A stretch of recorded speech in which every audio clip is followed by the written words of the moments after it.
Didn't realize I was on mute over here. Good morning, everyone, and welcome to this morning's edition of Contracting Chatter. I hope you had a restful weekend. Pull out your pen and paper, your contractor's notebook. As we know, we don't believe in growing alone over here, so tag your business growth partner, your business bestie, and let them know that we're alive. We're gonna Not gonna be long this morning. Just wanted to share a few highlights, let everybody know. You know how we were raised. You say hello when you enter the room. So drop a hello in the chat. Say hello as you enter the room. Good morning, Krista. How are you doing this morning? So let's get this, as we say, this informational party started as you are getting ready for work, already at work, wherever you are at this stage in the morning. I go live early. That's just the way I am. You can catch the replays later on. They're all available on the YouTube channel, LT&A Consulting Group. I'm your host, Luciana Turner. I have 20 plus years experience in government contracting, most of which as a compliance officer, which means I interfaced with DCAA in the audit process. So I consult, I coach, I educate from the perspective of the audit. Contracting chatter, we talk about all things government contracting, we talk about all things business. This is not a political platform. There's enough political pundits running around here. You don't need another one. I didn't get your message. So if you sent me a message, can you send me another one? I didn't receive it at all. I'm sorry. Um, where did you send it? Did you email me? I didn't see it. So let's get this party started. Wednesday, the Senate Appropriation Committee. Thank you. And I apologize for not receiving. I don't know what was going on. Um, Wednesday, the Senate Appropriations Committee is in full budget review, verification, justification mode. And they are reviewing the Department of Energy budget, the natural resources budget. They are reviewing the Department of Interior. They're just going over budgets. They're just doing budgets on Wednesday. Um, some of the budget hearings are live on C-SPAN. If you're in DC, you can actually pop into some of them. Some of them aren't. They do some things behind closed doors. But however, if you're interested in viewing, you can pop in and view them. And why the budget process is important, especially if you're becoming a government contractor, you will know how much money is available to who. Now, they're also reviewing the Department of Defense spending allocation.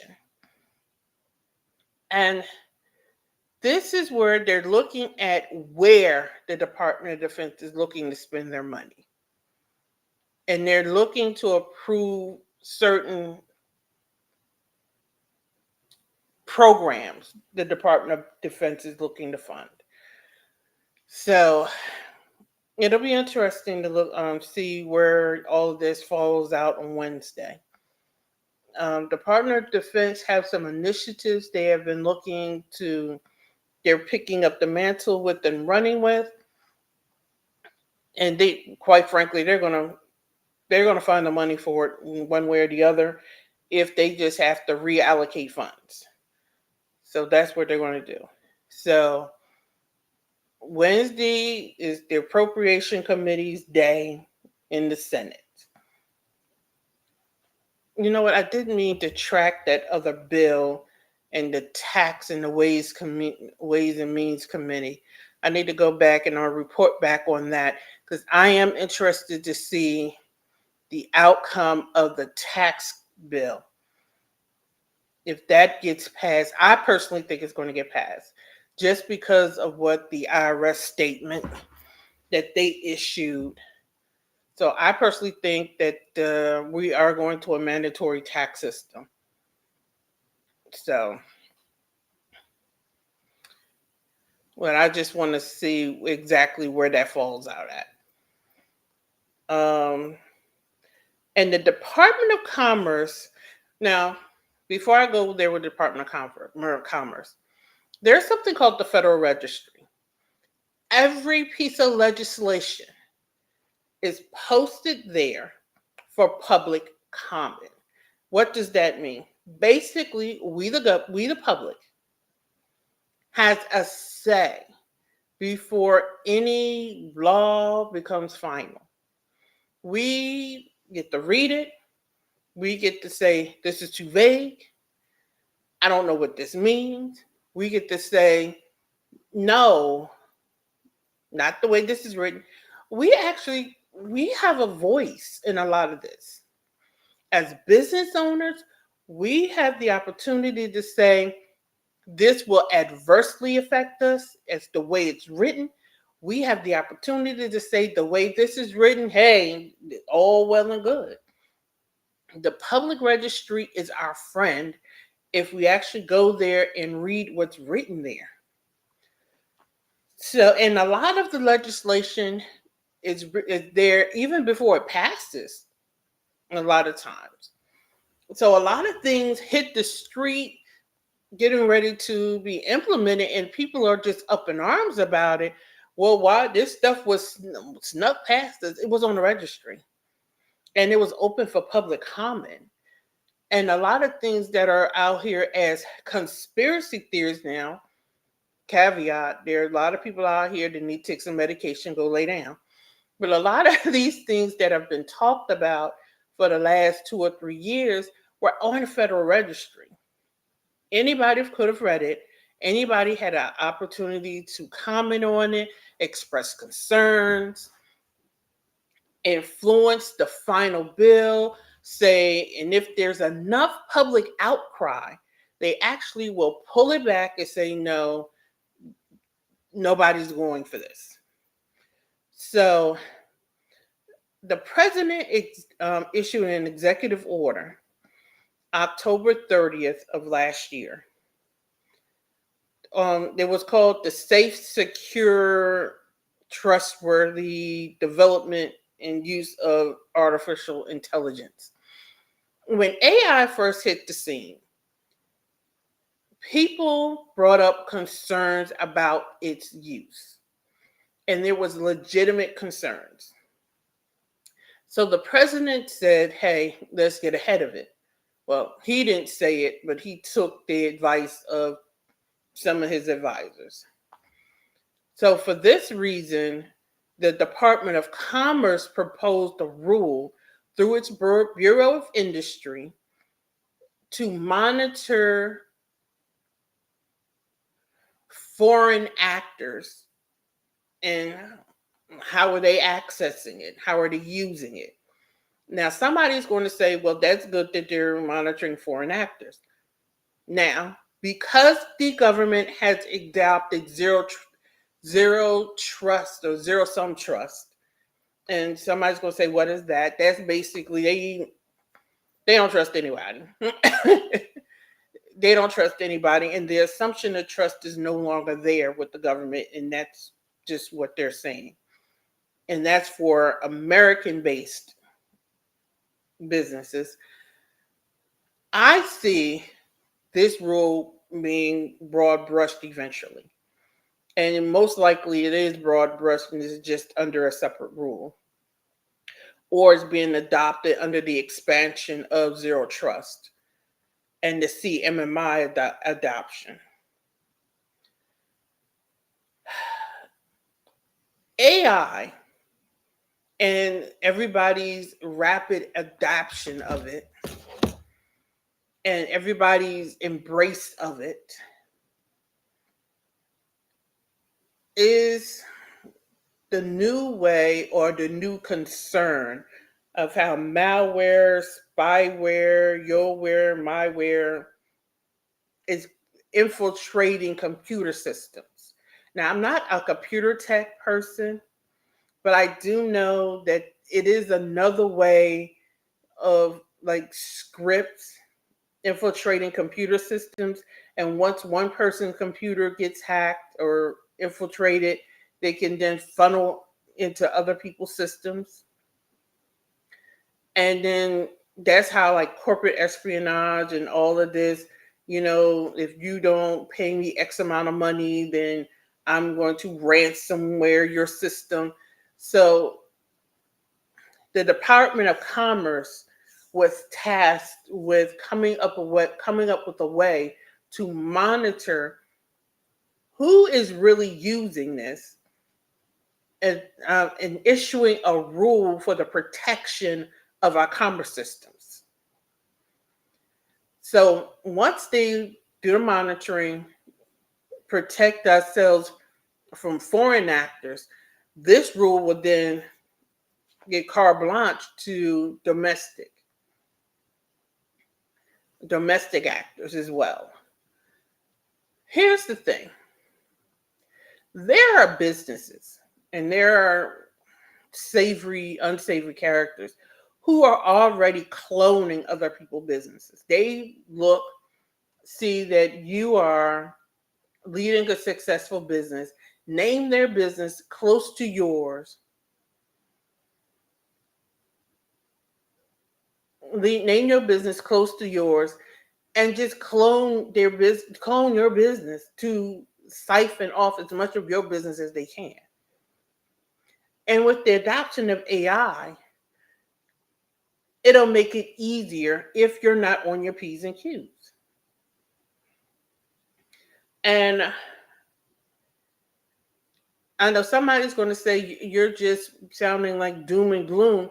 However, when you spend time building your business, when you spend time nurturing your baby, because I don't care what anybody says, your business is your baby, you want to protect it as much as you can. And as much as people hate legislation and regulation, and we are legislated and regulated to death, I'm not going to say that we aren't. We need to ensure that we are properly protecting all of our assets. Period. End of discussion. And that includes our systems.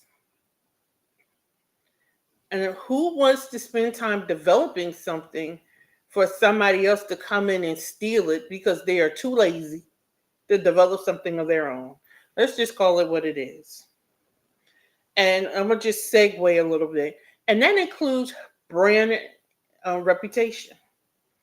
And when I talk about brand reputation, I'm talking about your reputation as well as the business founder and business owner.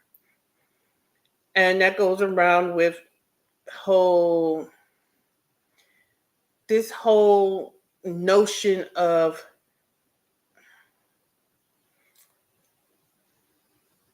some people call it reputation assassination, whatever term you want to call it.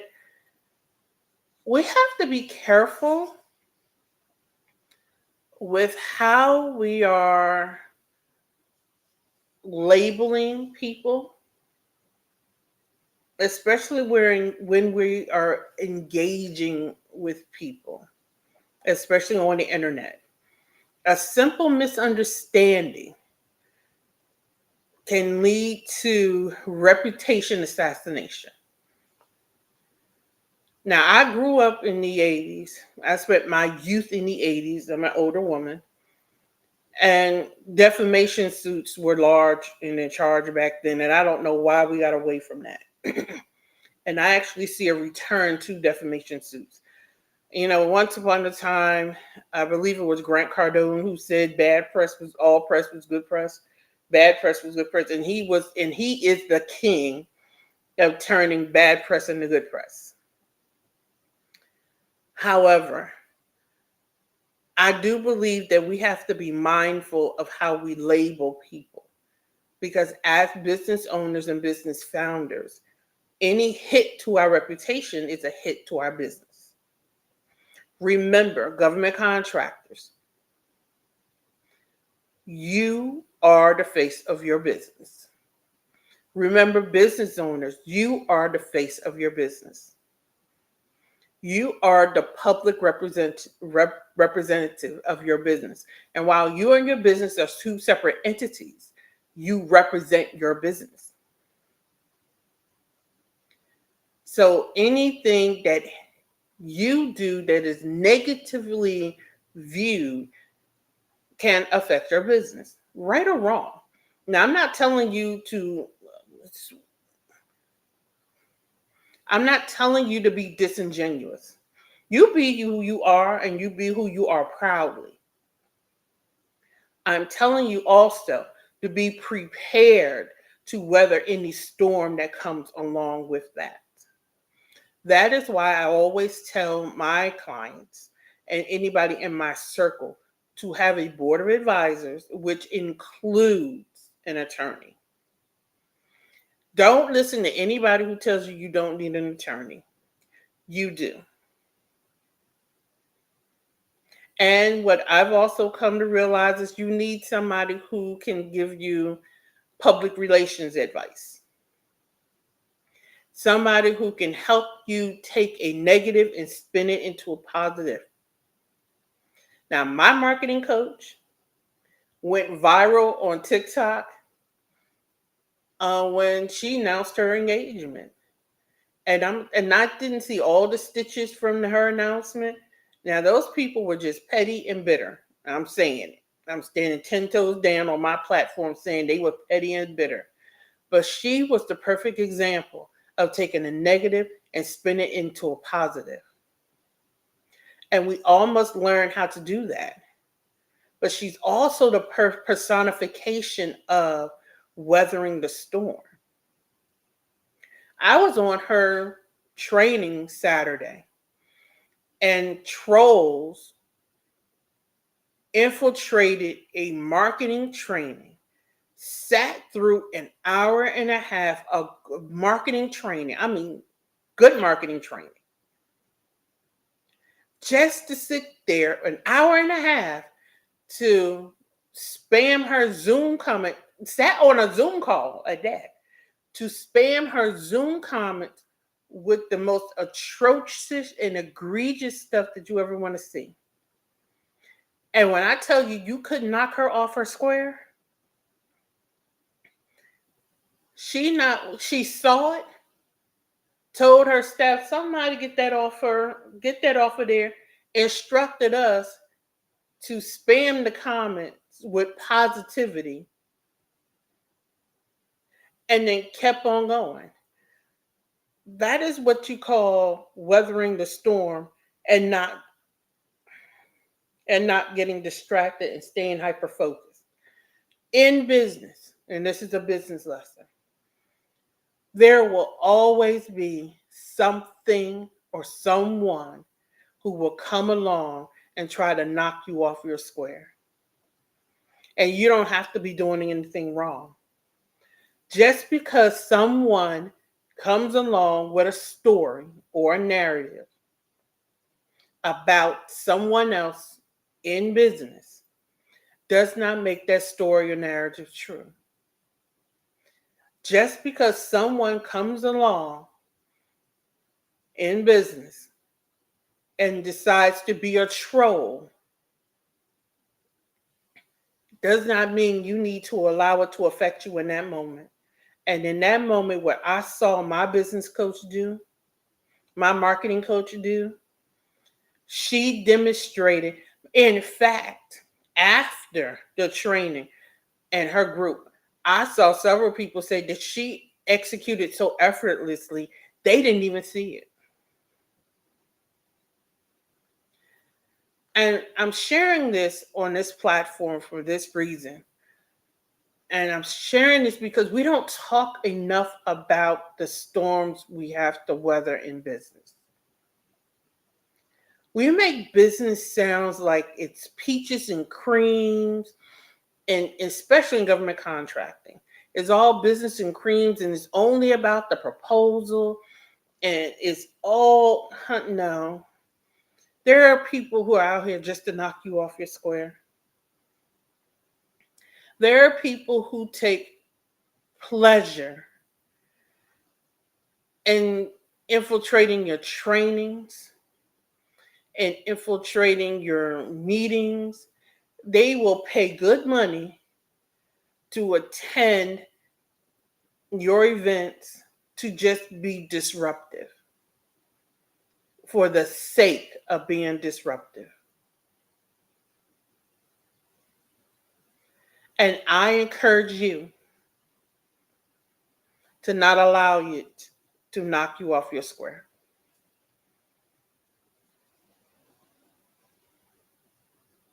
That's all I'm saying. So with that, join me tomorrow morning at 7:30 a.m. Eastern Standard Time for another segment of Contracting Chatter. I'm your host, Luciana Turner, and I'll see you tomorrow morning. Have an amazing day. And I want to thank everybody who tunes in to support me and this platform.